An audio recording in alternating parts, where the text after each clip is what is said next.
हो रहा है। मैं समझता हूँ कि इस वक्त सबकी जो प्रायोरिटी है, जो लोग फंसे हुए हैं वो किसी तरह निकले। खेल साहब ये फरमाइएगा 375 बिल्डिंगें ऐसी हैं जो मखदूश करार दी गई हैं। हुकूमत सिर्फ नोटिफिकेशन लगा देती है घर खाली करो, गरीब आवाम जाए तो कहाँ जाए। वफाकी हुकूमत उनके लिए क्या बंदोबस्त कर सकती है? सिर्फ लेटर लगाने से क्या गरीब घर खाली करके चला जाएगा? पहली बात यह है कि इस सानिए पे हम कोई सियासी बात या सियासत नहीं करना चाहते, मगर हुकूमतों की ज़िम्मेवारी होती है कि मुतबादल देना। अगर कोई इस तरह की बिल्डिंग है जिसको आइडेंटिफाई किया गया है, तो उसको उनके वहाँ के लोगों को निकालना, जो लोग बसते हैं उनकी भी ज़िम्मेवारी है, मगर हुकूमतों की भी ज़िम्मेवारी, मुकामी जो टाउन है उनकी भी ज़िम्मेवारी है, कराची की भी मेयर की भी ज़िम्मेवारी है, सूबाई हुकूमत, और जहाँ पे वफाक की भी ज़िम्मेवारी होगी वो पूरी करेगी। तो मैं समझता हूँ हुकूमतों को ज़िम्मेवारी से काम करना चाहिए। आप मुझे ये बता दें कि क्या वज़ीर आज़म साहब का फर्ज नहीं बनता? 17 लाशें अब तक निकाली जा चुकी है, 7 से 8 अफराद अभी भी अंदर है, तो क्या ये पाकिस्तान में ये लियारी का इलाका नहीं आता? कराची उनकी हुदूद से बाहर है कि आपको भेजा, वो खुद क्यों नहीं आते? सिंध को वो अपना क्यों नहीं समझते? क्या सिंध पाकिस्तान की हुदूद से बाहर है? देखें, वज़ीर आज़म साहब आज़रबाईजान थे, दो रोज़ा दौरे पे गए, रात देर से पहुँचे। हमें हुक्म किया गया, हम सुबह, मैं भी रात इस्लामाबाद से पहुँचा हूँ, और जो मैंने कहा है को जो वफाक की ज़िम्मेवारी वो पूरी करेगी। मेरे ख्याल में पहली जो ज़िम्मेवारी वो सिंध हुकूमत की है, वो जो भी उसकी ज़िम्मेवारी है वो निभा रही है।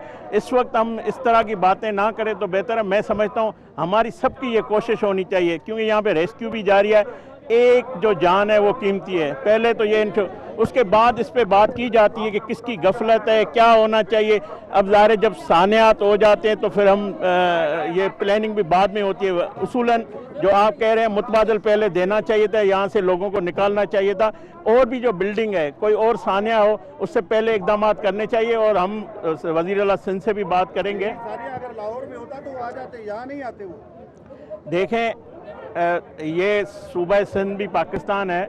मैंने कहा कि जो हमारी ज़िम्मेवारी है वो हम अदा करेंगे, और वज़ीर आज़म साहब इस वक्त पाकिस्तान में नहीं थे जब ये वाक़या हुआ है, तो ये मैं समझता हूँ वज़ीर आला साहब आए होंगे, मुझे नहीं पता यहाँ आए या नहीं आए, तो पहले तो आपको वो मुतालबा करना चाहिए। अच्छा, ये बताइएगा, विफाक की जानिब से आपने कहा कि जिम्मेदारी पूरी करेंगे, इस वक्त कोई इमदाद का ऐलान आप कर सकते हैं? दूसरा ये कि साल से ये हादसात हो रहे हैं, आपने ये तो बता दिया जिम्मेदारी मेयर की है या फिर वज़ीर आला की, जब ये नहीं हो रहा तो आप नहीं समझती उनकी बड़ी नाकामी भी है साथ साथ? देखें, सूबाई हुकूमतों का काम होता है, जिस तरह सवात में सानिया हुआ है, आप देखें जो पंजाब हुकूमत की है वो पंजाब के वज़ीर आला या वहाँ की जो है वो ज़िम्मेवारी करते हैं। सूबे सिंध में अगर इस तरह के वाक़यात हैं तो वफाक की जो मदद ज़रूरत हो, जो टेक्निकली या किसी चीज़ में, इक्विपमेंट में या एमरजेंसी NDMA की जो ज़िम्मेवारी है वो अदा करेगी।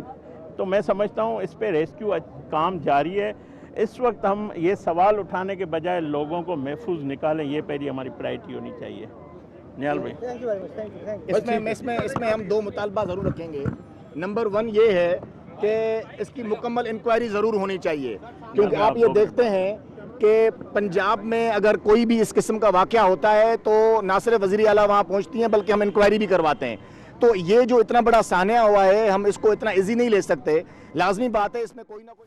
कराची में वज़ीर मुमलिकत मजहबी उमूर खेलदास कोहिस्तानी की लियारी में मीडिया से गुफ्तगू इस वक्त जारी थी। वज़ीर मुमलिकत ने लियारी के मुतासरा इमारत के मकीनों से मुलाकात भी की है। लियारी में इमारत गिरने के वाक़े पर शदीद दुख और अफसोस का इजहार भी किया गया है। मुतासरा ख़ानदान से ताज़ियत का इजहार भी किया गया है।